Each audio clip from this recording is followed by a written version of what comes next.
Hi everyone, we're Can't Stop Us and Go Go Go from Magic Kid Cupertino. Next slide. A quick introduction. My name is Rini. I'm in 9th grade. It's my first year of XAI. There we have Kieran, Emily, and Enoch, who are all in 10th, 10th, and 7th grade, all in different years, first year of XAI. And then this is Jason. This is Darren, also the first year of XAI, who are in 7th and 6th grade. And our instructor, who is Coach Sheng, who is also today's judge, who has been really helpful and guiding us in our learning journey for AI robotics. So we first started off, like everyone, we had the Hero robot and we were trying to train it with AI and the LiDAR and the Jetson Nano.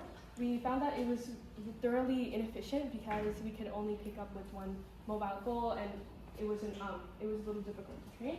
So now we've upgraded. We have a hook robot, as you can see on the left. In the middle, we have a climbing robot that has a mechanism. And then we also have on the right a hood robot that is much more effective than the Hero robot. So we actually have three ways to connect the Jetson and the Vex together and to share the task among them. So the first is to only use the Vex brain, which is like going along a specific path or using the AI vision sensor. And the second way is using mostly the Orin. Like the Orin does everything and the Vex is just receiving commands. And there's actually a problem with this way because you can't actually have a lot of sensors. You need to send the data back from the Vex brain. And in the third way, which is the way we use the Orin and the Vex, is using mostly the Vex brain, and the Orin only does the YOLO, which is the image recognition.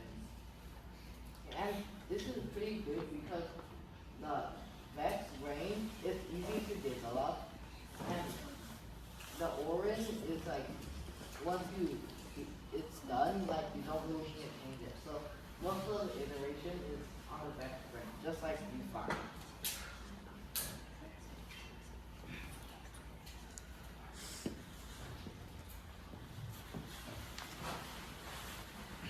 Okay, so now for the building of our robots, you can see that first we had to look at the motor. So we realized that motor orientation and also the output has a big effect on how our robots perform, especially if we have a lot of friction on, for example, our driveways.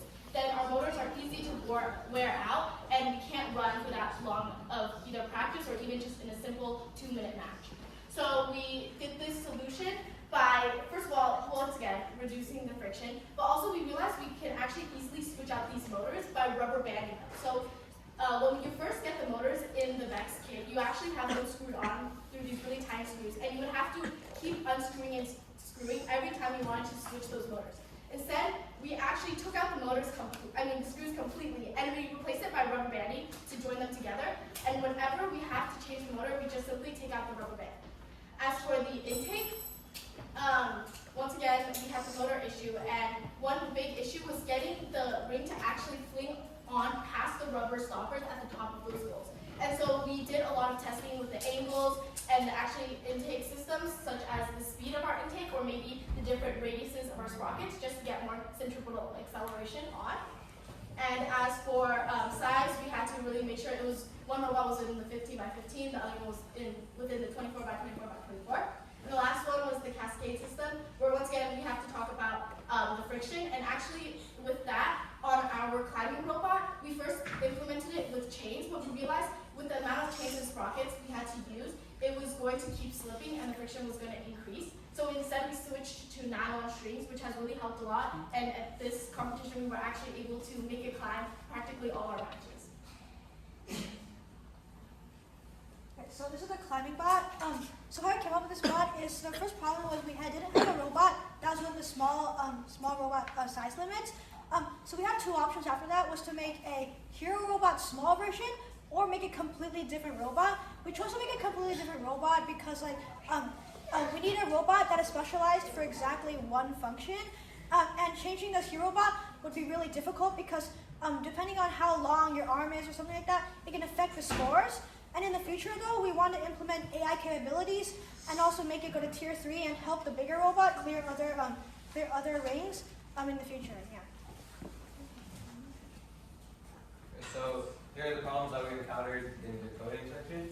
So the first one was, at the beginning, we were getting low FPS and accuracy. And the reason why was because the robot's reaction speed was really slow, and we weren't too sure of the results, and we had too many false positives. So for the first issue, what we did to address it was, as Darren mentioned earlier, we split the tasks among the Vex Brain and the Jetson. So the Jetson only does the image classification part, which made it run faster. And we also trained the model with many more epochs to make it, for better results. So we took the model that June was talking about to a competition at Dublin, and we found that most of the rings in the field, if you look at this field, is actually inaccessible to us because they're all stacked, and our model at the time was not able to recognize stacked rings. So actually what we did is we took pictures of stacked rings and we annotated them ourselves, and we added them to a database, and we retrained our model to be able to access those stacked rings. And if you looked at our matches today, we were able to knock over some of those and take the stacked rings that were previously inaccessible. Okay, so obviously there's never a perfect robot, so we have many future iterations that we want to make. For example, we want a neutral stick man that we can get another top ring, and then there's passive climb where we can get a 3-tier without having to use nylon strings that we did on our climbing robot, as well as a Deuter, which actually sweeps and gets these corner rings out of the corner without having to keep ramming the robot in.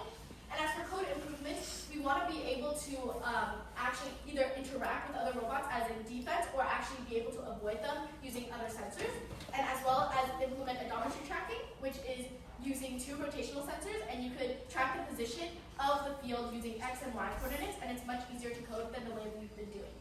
And so just kind of a recap of this entire presentation, we've actually only been doing Vex AI altogether, all of us, for 1 month. We started with the Vex AI workshop last month, and honestly, from what we've been able to do, building 4 robots all together, I think we've come a really long way, and we've definitely been able to take advantage of the sensor use, of the things we've learned along the way, and really use AI to make it the future, or for right now, how to play this game.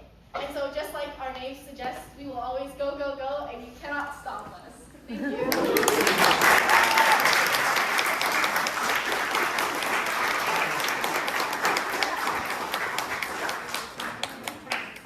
All right, so at this time, we're going to start our final, so all teams should be able to